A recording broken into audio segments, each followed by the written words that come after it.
Yo, isang magandang umaga na naman sa inyo mga tao na for today's video. Siyempre, after nating i-vlog itong ating gymkhana, siyempre, ilalabas naman natin ngayon ang ating T-Nicer T5. Ayan, ito yung ating bagong intercom na ilalagay natin dito sa ating SEC helmet.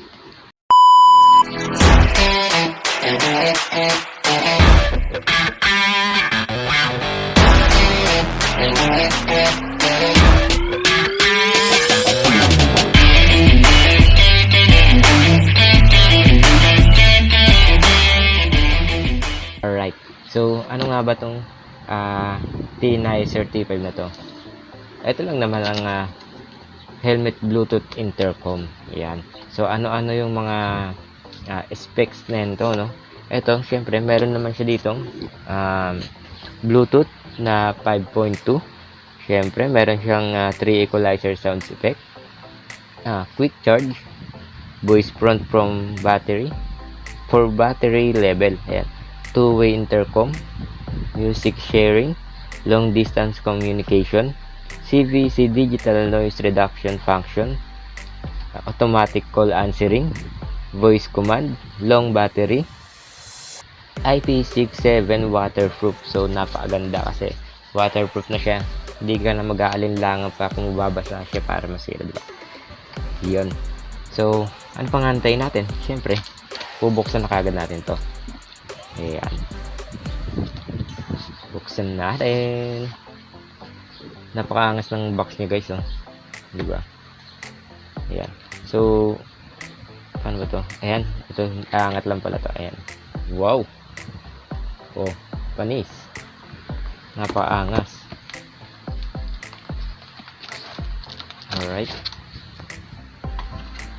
So syempre, pagbukas mo pa lang, ang makikita mo na kagad, eto, ayan, oh, ang kanyang manual.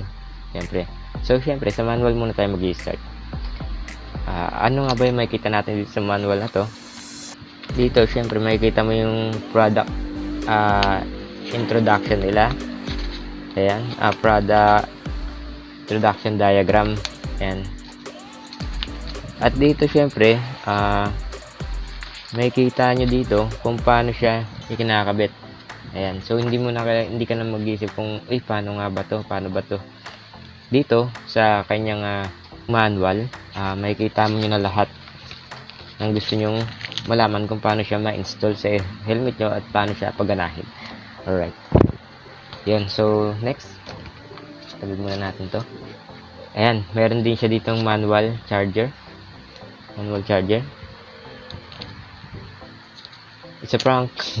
Wala pala nakasulat. Ayan, warning tips lang pala to. Ayan, warning tips. Alcohol prep pad. Ayan. So ayan, eto na yung makikita nyo kagad, guys. Ayan, oh. Ay, bastos. Ayan, napakaangas na ating intercom. Alright, bago ang lahat, silipin muna natin kung ano yung nasa ilalim niya. Tabi muna natin to. Ayan. So dito natin malaman lahat kung kumpleto ba talaga siya. So syempre, meron tayong charger. Ayan. Paganda yung charger niya, guys, oh. Kita ba? Ayan. Charger. So type C siya, guys. Type C. Meron din siyang speaker microphone, speaker and microphone. Ayan, ayan, oh. At meron din siyang double-sided tape. Ayan, double-sided tape, adhesive, saka mounting bracket, tapos metal clip. Ayan, guys. Ayan. So the rest, wala na, yun lang. Pero kompleto na lahat to, guys. Wala ka nang ibang iisipin pa kung ano yung ilalagay mo pa dito. Kompleto na lahat to. So paano nga ba to ikakabit? subukan natin ikabit ngayong araw na to. Let's go! So ito guys, kinuha ko muna yung kanyang intercom at kinuha ko yung bracket tapos metal clip. So ito muna yung susubukan kong ikabit. So ito kasi guys, yung bracket dito lang naman nilalagay yan sa likod ng intercom. Ayan.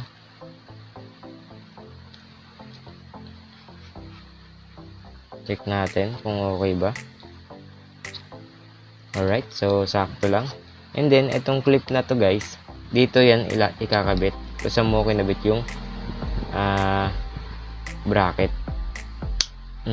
Alright. Syempre ayan, oh.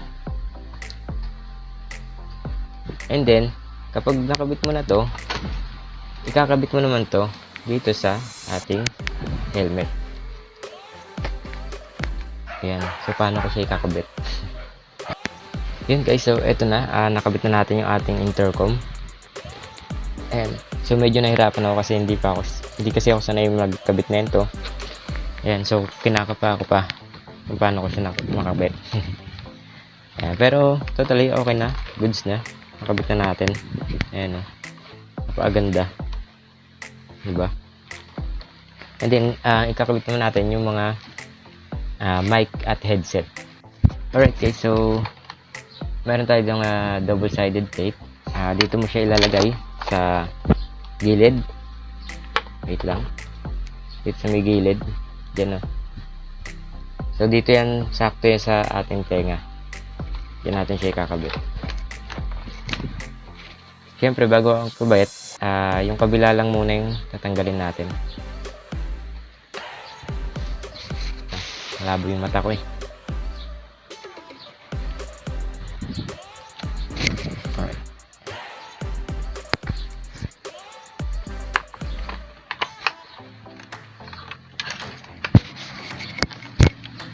Alright, so ito na siya guys. Ayan, oh. Sa kabila, meron din. Ayan. After nyan, pagtapos nyo palang ikabit yung dalawang bilog na yan, yung sa dalawang double-sided tape, susunod nyo itong single, ang tawag dito, sponge sticker, kung saan nyo kinabit yung double-sided tape. Ito muna natin. Yan, so ito na siya guys. Tapos ko na siyang, kita ba? Binakita, ayan. Ayan. So tapos ko na siyang ilagay. So bakit natin nilagay yon? Kasi etong ating speaker ay nadikit lang siya kusa. Ayan. Diba? Ayan. Kaya kailangan yung ikabit yon. So after nyan, ito naman yung ikakabit natin sa mic. So yun guys, tinanggal ko muna yung foam. Tapos dito ko na rin inilagay yung ating sponge sticker para sa mic. Para diyan na lang natin kakabit yung mic natin. Diba? So yung wire nga pala, ilulusot na lang natin dito sa sa ating foam para maitago natin yung mga wire. So ganun lang yung gagawin nyo. Tapos syempre yung isang speaker, papatagusin natin yan dito sa kabilang sponge sticker. So yung isang speaker kasi is nakabit na. Yan.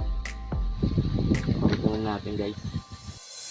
So yun guys, tapos na natin yung ating intercom. Ayan. So ayan, nailaw-ilaw na siya. So natunog talaga siya. Tinanay ko na siya sa lang ha.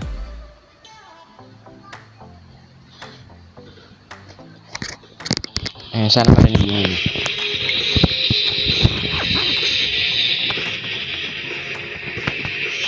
Ayan.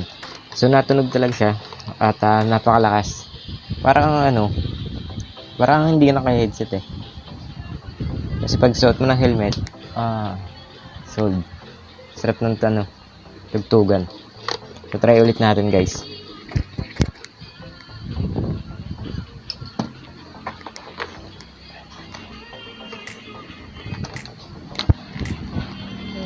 Yun oh. Solid yung tugtugan dito sa loob.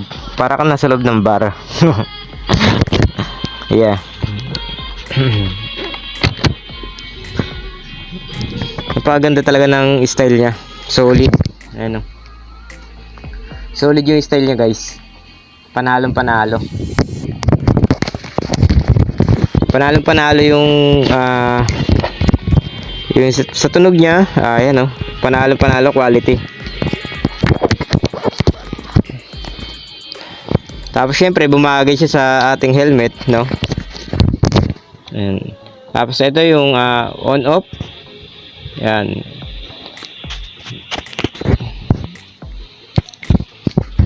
Wala siyang extra na wire na nakalabas. Bukod lang dito sa talagang nakakonect sa kanyang intercom.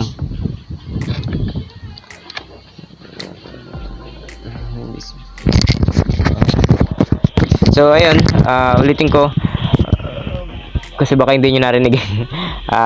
Wala siyang extrang wire na nakalabas bukod lang dito sa nakakonect sa kanya sa intercom. So lahat ng wire niya nakatago talaga sa loob ng helmet. Yan. So panalong panalo, ganda ng tunog.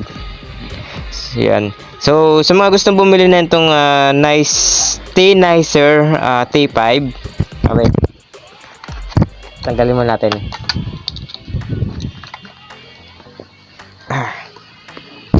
Yan guys,